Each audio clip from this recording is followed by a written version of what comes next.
Mick Moloney here, and I'm very, very glad to speak and play music on behalf of an extraordinary institution in the world of Irish traditional music in America, and that's the Plough and the Stars, run by its genial host, Sean Heaney, in San Francisco on Clement Street. I've been in America as an immigrant, 1973, was when I arrived, for 48 years now.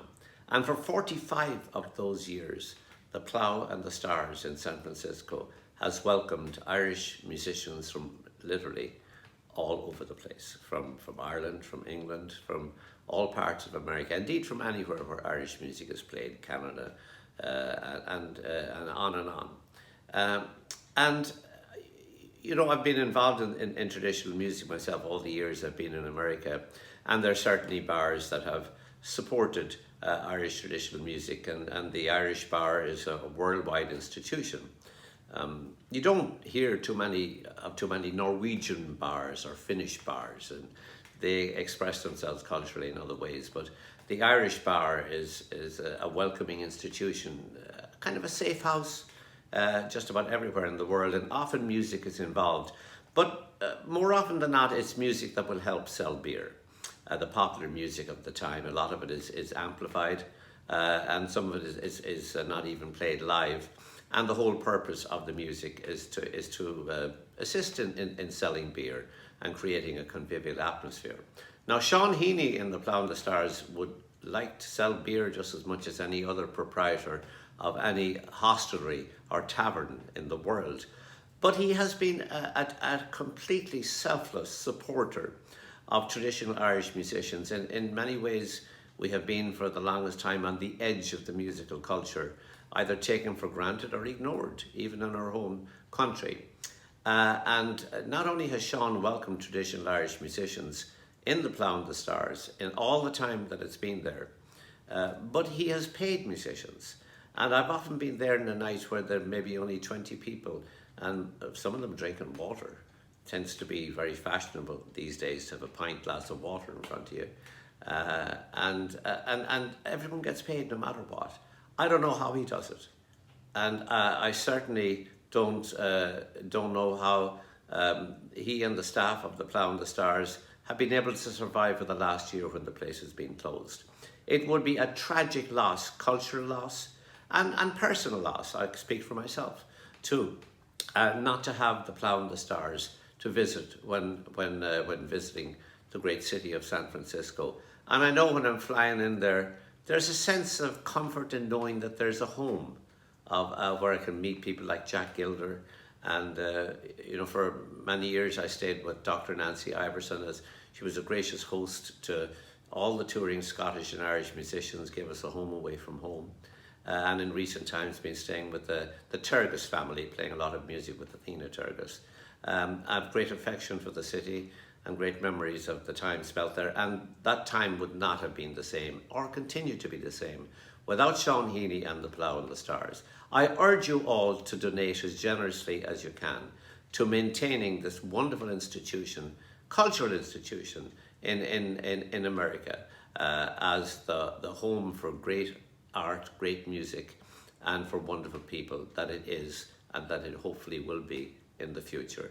Sean, very best to you and to the Plough and the Stars, and to anybody listening to this, please give as generously as your circumstances permit to keep this extraordinary institution alive. My name is George Campbell. At the age of 18, I joined the United Men to fight for the green, and many's the battle I did undergo with that hero commander, brave Henry Monroe. Have you heard of the Battle of Ballinhinch, where the people oppressed, they rose up in defence? When Monroe left the mountain, his men took the field, and they fought for 12 hours and never did yield. Monroe being tired and in want of sleep gave a woman 10 guineas, his secret to keep. But when she saw the money, it tempted her so, and she sent for the soldiers and surrendered Monroe. Well, the soldiers, they came and they surrounded the place. They took him to Lisburn and they lodged him in jail, and his father and mother in passing that way, they heard the last words that their dear son did say. I'll die for old Ireland as I fought for her cause, and I don't heed your soldiers and I don't heed your laws, and let every young man that hates Ireland's foe fight bravely for freedom like Henry Monroe.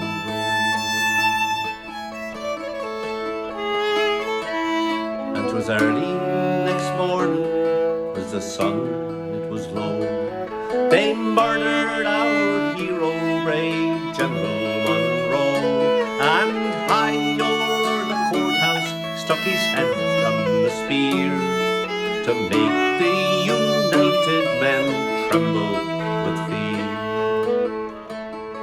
Up comes Monroe's sister, she was all dressed in green, with the sword by her side that was sharpened and keen, giving 3 rousing cheers, and away she did go, saying, I'll have revenge for my brother Monroe.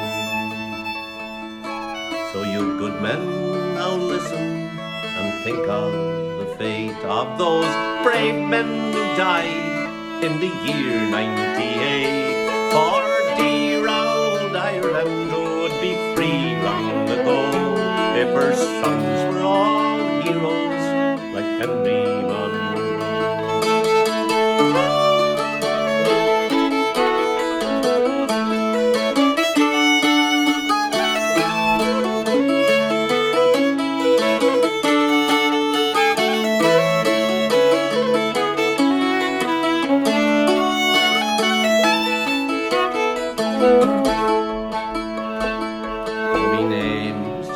At the age of 18, I joined the United Men to fight for the Green, and many's the battle I did undergo with that hero commander, brave Henry